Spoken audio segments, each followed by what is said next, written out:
Hello fire signs, Aries, Sagittarius, Leo. Welcome to my channel. Welcome to your weekly reading. I'm very excited to be delivering these weekly messages to you, fire signs. Of course, this can be for this can be for Aries, Sag, Leo. And if you also have heavy Aries, Sag, Leo in your birth chart, then these messages could absolutely be applicable for you. Also to the cross watchers as well, dealing with one of those signs.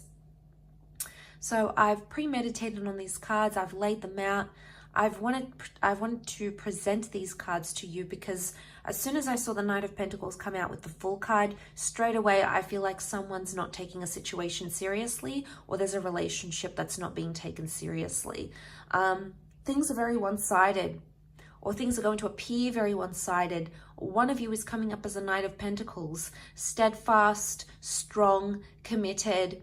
The other is coming up as the Fool, someone who's not as committed as a Knight of Pentacles, and someone who doesn't take things as serious as they should. So there might be some playing games this week. There might be some, the Fool can be like this energy where things aren't being taken seriously. There's a little bit of immaturity. You know, these sorts of things. There's a lot of communication happening with the Eight of Wands. And I feel like this communication is going to be very telling of where this person is, where you're at, fire signs, and also where this person is. Now, it's not necessarily a bad thing. Sometimes the Knight of Pentacles can teach the Fool some things about being serious and being committed. And sometimes the Fool can teach the Knight of Pentacles to be more lighthearted in the situation. To not be so stern and not be so serious and not be so sinister. So there's actually a blessing that's coming from this sort of division. You know, I don't think it's anything bad. I think with the Fool card, it could just be minor games and immaturity on your part, or maybe your person's. But this immaturity is going to come to light. I'm also getting with the Fool is sometimes there's selfishness involved with the Fool. The Sun is the self. The Fool comes first, okay? This is what the Fool wants to do. This is his prerogative, his intention, his wants, his needs. So someone is maybe being in a selfish energy here. Now, the Fool is also Aries energy. So I don't know if there's a message here that some of you need to come into Aries energy and be more selfish in a relationship if you haven't been.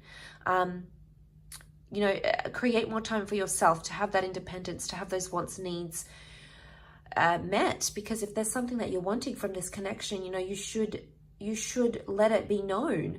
But I also feel like the thing that comes to mind is needing self-love in a situation, or you needing time to yourself. Maybe I'm not getting a strong vibe of needing time to yourself.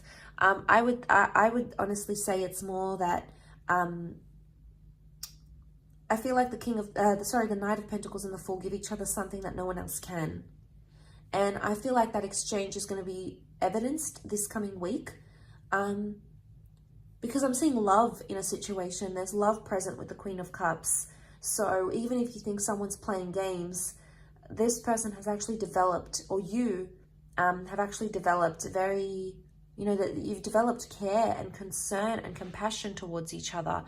Now, because this reading is more catered for you, fire signs, it could very well indicate with the Queen of Cups that someone, you know they're playing games, you know they might not be serious, you know there's immaturity on their part, but in some ways you feel like you want to help them. In some ways you want to watch them grow, or in some ways you want to be around to watch that transformation. And I absolutely think it's very likely that you could be. I think with the Queen of Cups, there's love here, whether you're aware of it or not, whether you're intentionally aware of it, or whether there's more like what I'm getting is like subconscious love. The Queen of Cups she's found something priceless. So you're finding something that's invaluable here, fire signs. And when we find something like that, we want to hold on to it. We want it in our lives. We want to enjoy it. We want to embrace it. We want to be around it. We want to have that in our experience. And who's to take that away from us? And I feel like it's a very... The message that I get with it, it's a crowning moment. And I'm saying that because of the crown that the Queen of Cups wears. It's almost like a very rewarding or pivotal moment in this connection. And it could be soon after you start to see this division, or you may start to see this immaturity, or you may start to see that the two of you, despite being so different, actually give each other something that you both need. Because of these differences, it gives you something you both can give to each other, and it gives you something that you can both sort of benefit from. So this is a good process of symbiosis where you give each other something that no one else can. And that's why I feel like that's maybe the crowning moment in this connection or in this relationship. I mean, for some of you though, I feel like with the Eight of Wands, there's a message coming from God, from your spirit guides, from the heavens, you know, from the universe, whatever it is that you believe in. There is a message from a higher power, because you can see those Eight of Wands and they're lined up so eloquently,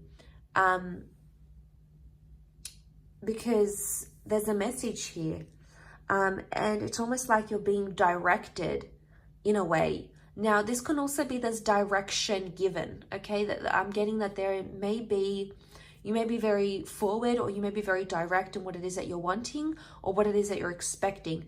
And that, I feel, is associated with the self, okay?